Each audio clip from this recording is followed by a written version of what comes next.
Peace be with you. I know that our schools in Cowley are really richly blessed because we have so many people in them who can speak different languages. And I've been having a look at how to say goodbye in different languages. I wonder if you know any different languages. I know a few, so I've had a look at the word goodbye in the languages that I know. First of all, French. Au revoir. Now that means until I see you again. So when you say goodbye to somebody in French, you're really hoping that you're going to see them again. Here's another language I like. This is Greek. That says yasas. So when you say goodbye to somebody in Greek, yasas.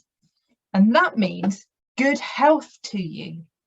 So when you say goodbye in Greece, you're wishing that the person you see would stay healthy.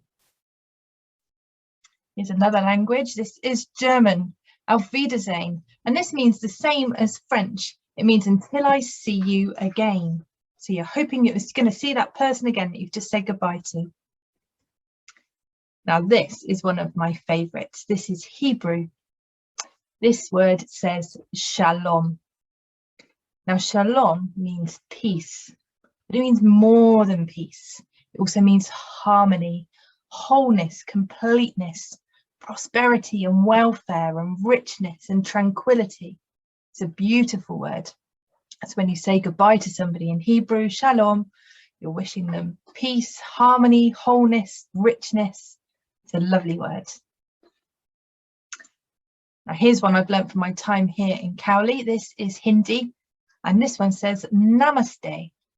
When you say namaste to somebody, you quite often see somebody doing this, namaste, because it means I bow to you.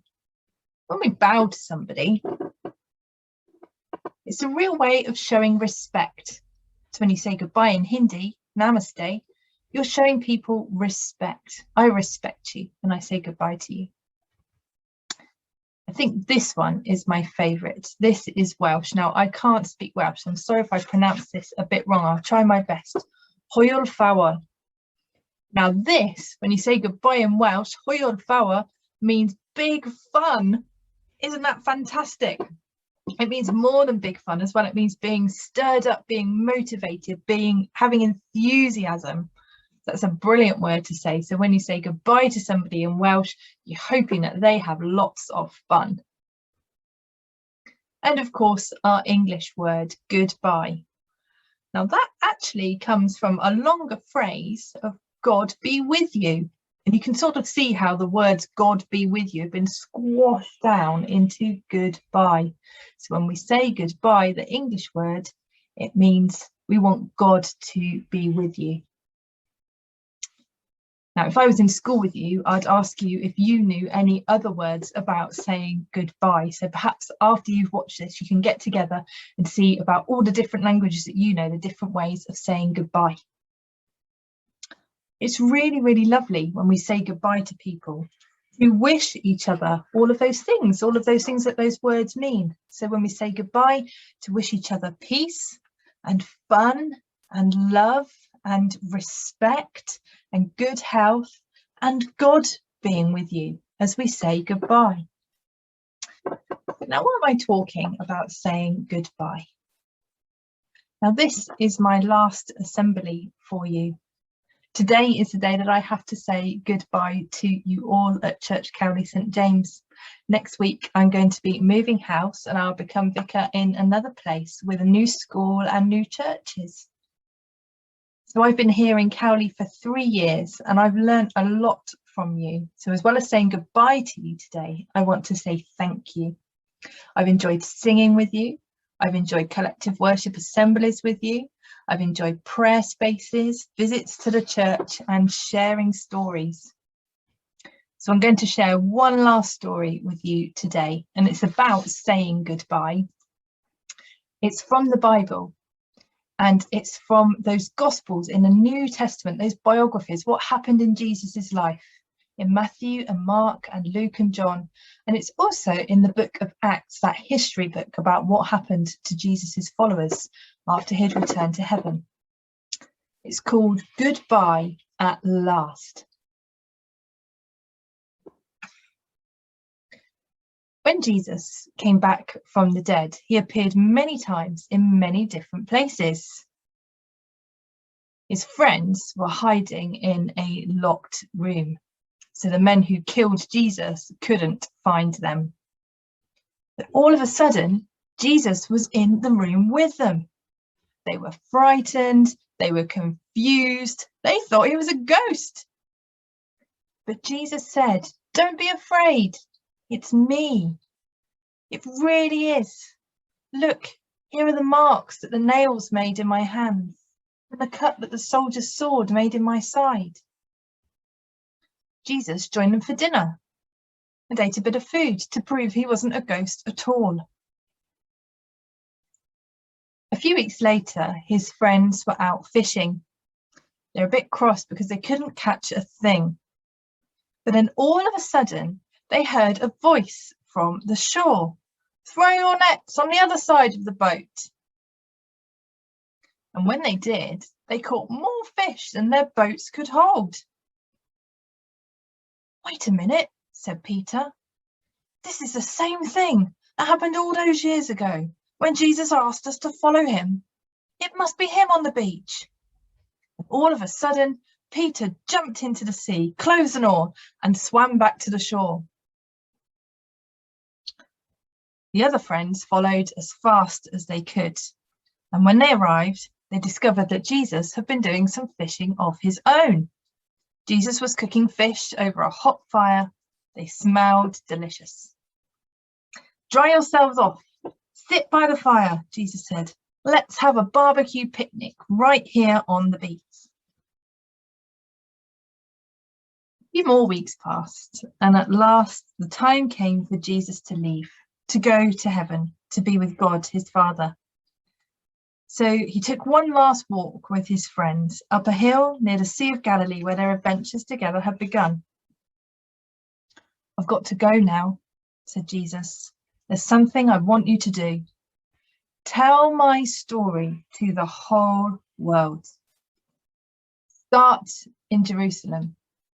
Don't stop until everybody has had the chance to follow me. And if you ever feel scared or alone, don't worry, just talk to me and I'll be with you, I promise." And then, all of a sudden, a cloud wrapped itself around Jesus and carried him into the sky. His friends were surprised. They stood there with their mouths open, their eyes filled with tears, until two angels appeared and spoke to them. "Don't be sad," the angels said. "One day, Jesus will come back, just as you've seen him go." So off his friends went down the hill into the whole world to tell the story of Jesus. Jesus's followers there, sharing his story with the whole world.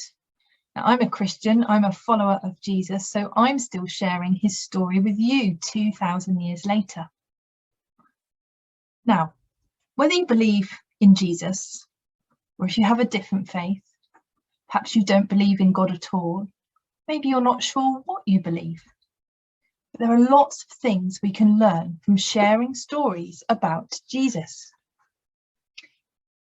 Jesus taught people how to love one another in a very best way. Think back to all those meanings of the words goodbye, saying we want to see each other again. We want God to be with us. We're wishing each other good health and peace and respect and richness and fun. Jesus taught people how to live like that, to have life in all of its fullness. And imagine if you truly wanted every person you said goodbye to this week, you really, really wanted good health, peace, respect, richness and fun for them. I think you'd be the kindest person in the whole world. So as I say goodbye to you today, I pray for all of those things for you. health and peace, respect and richness and fun, and God with you. And I encourage you that whatever else you do today, tomorrow, and forever, always try to be kind. So I'm going to say a prayer now. And if you want to make it your prayer, you can say Amen at the end after me. Dear God, I pray for all the children, all the staff, and all of the families at Church Cowley St James. Thank you for the time that we've spent together. And as we say goodbye, I ask you to bless all of them with good health, with peace, with respect for one another, with richness, and with fun. Help us all to remember the story of Jesus, and may it inspire us all to be kind. Amen. So may God bless you all. Goodbye.